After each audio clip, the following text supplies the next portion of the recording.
My name is of little importance, but what I have learned over 8 decades of living might change your life. I have walked many paths, some paved with gold, others with suffering, and I am here to tell you something that most will never hear. Your financial struggle is not about money, it is about consciousness. Look at your life right now, be honest. How much of your day do you spend truly awake, making conscious choices? Or are you running on automatic mode, reacting to emails, to demands, to the endless noise of modern existence?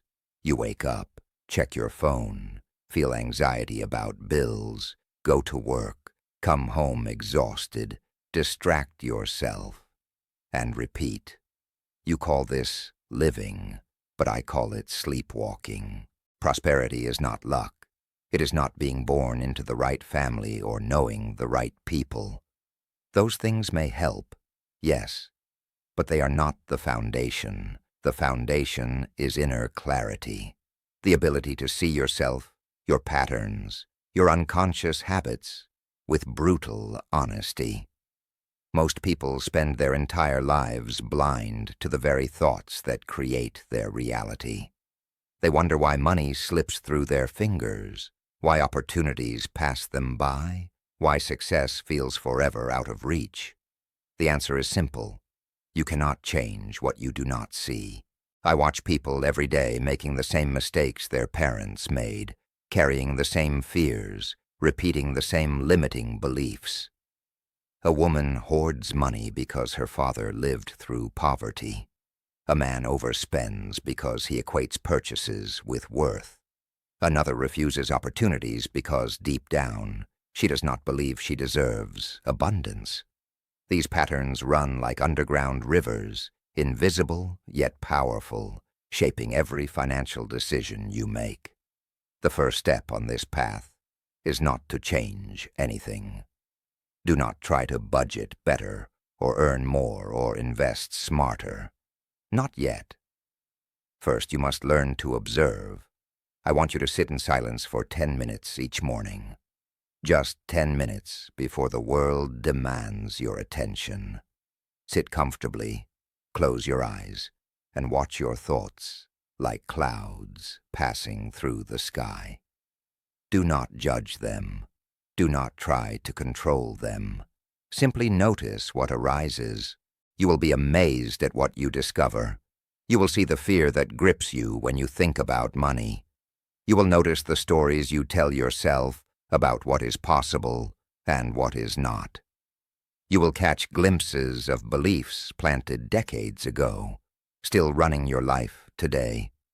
This awareness, this simple act of seeing, is worth more than any financial advice I could give you. Because once you see the cage, you can begin to open the door. Remember, you cannot change what you do not see. So wake up first. Then we will talk about prosperity. Let me ask you something. When you look at the world, what do you see? Is it a place of abundance or scarcity? Is it friendly or hostile? Full of opportunity or limited resources? Your answer to this question determines everything about your financial life. Yet most people have never consciously examined it. Scarcity is the great illusion, the invisible prison that holds humanity captive. It whispers in your ear, there is not enough.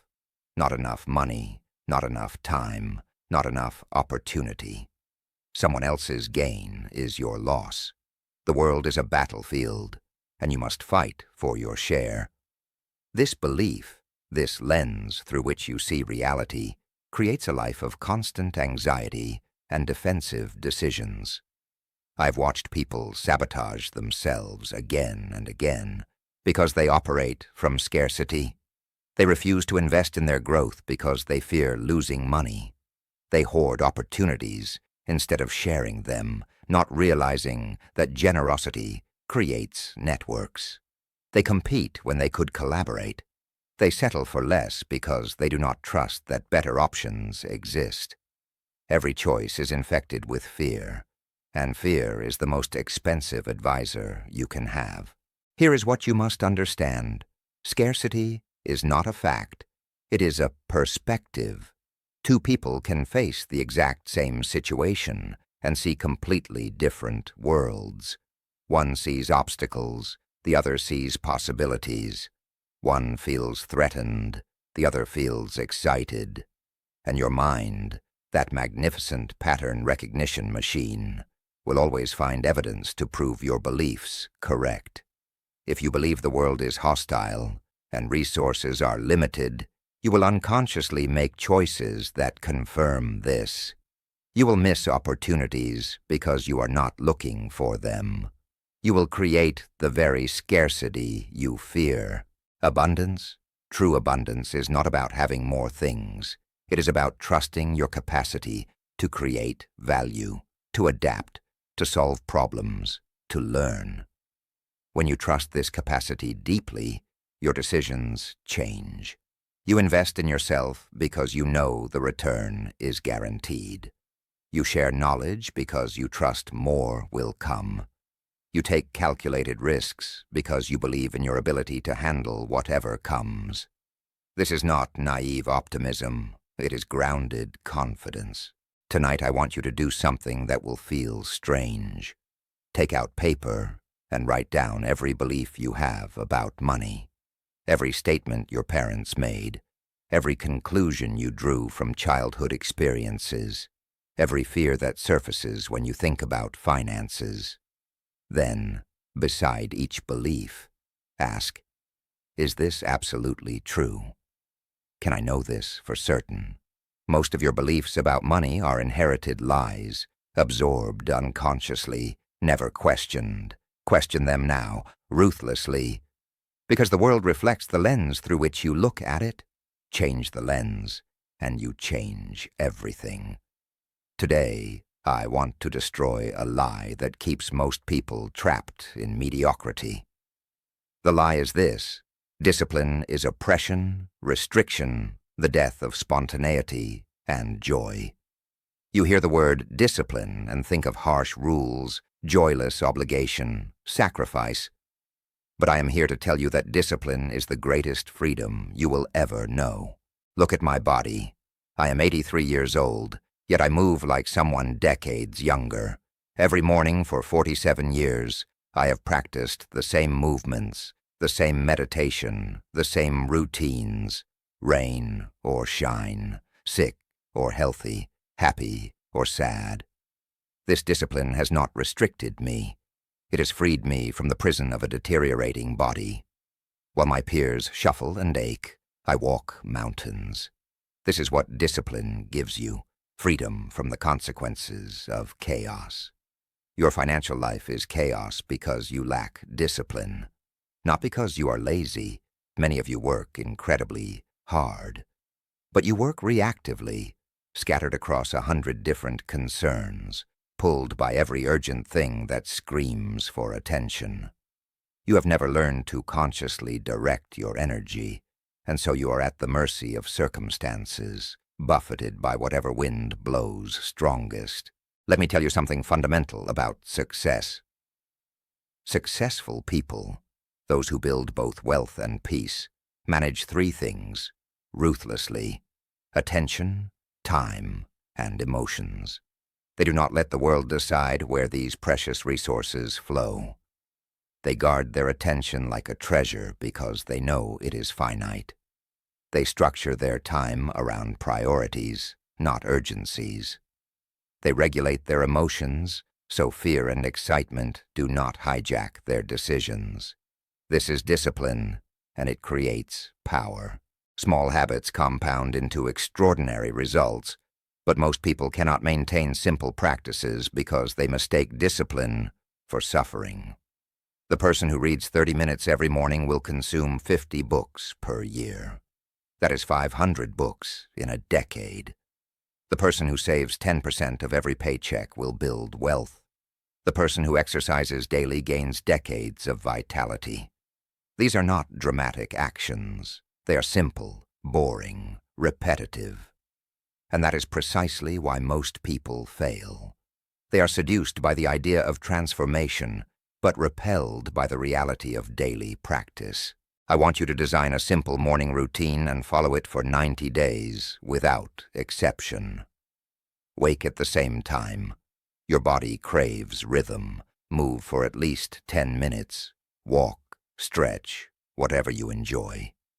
Read something that expands your mind. Not news, not gossip, but wisdom.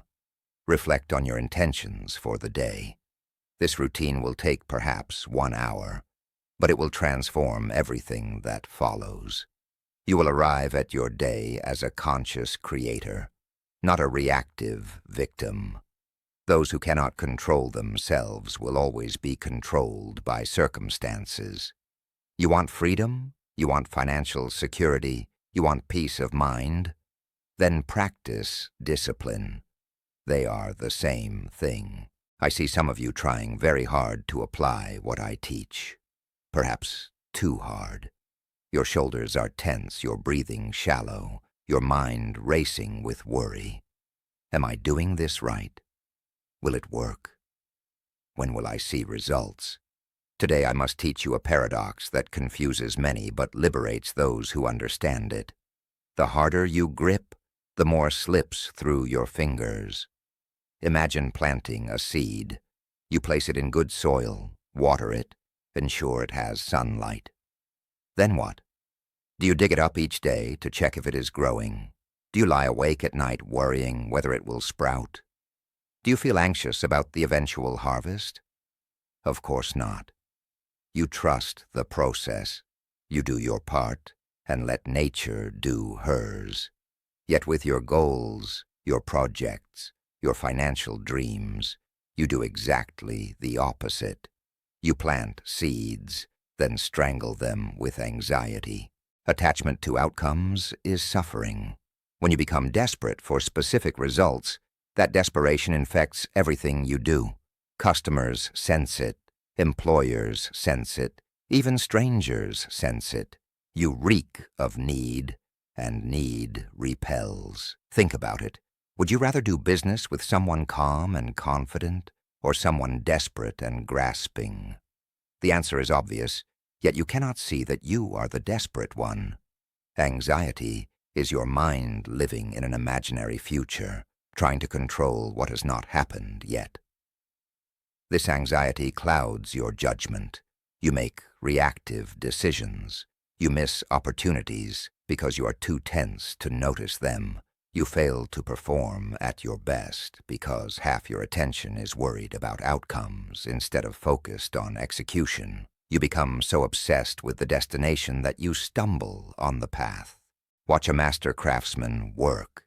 He is completely present with each cut, each measurement, each stroke of the brush. He is not thinking about praise or profit or reputation. He is merged with the work itself. And because of this total presence, the quality is extraordinary. The outcomes take care of themselves. This is what I mean by detachment. Not that you do not care, but that you care more about excellence in this moment than anxiety about future results. Before any important task, I want you to say this: I commit to excellence, not to control. I will do my absolute best and release attachment to specific outcomes. I trust that if I show up fully, the right results will follow. This is not passive resignation. It is active trust. You give everything to the process and nothing to worry. You work as if everything depends on you, then surrender as if everything depends on forces beyond you. When you stop chasing, you start attracting. When you release desperation, you radiate confidence.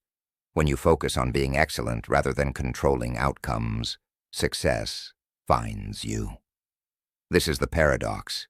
Detachment increases results because it increases presence, and presence is where all power lives.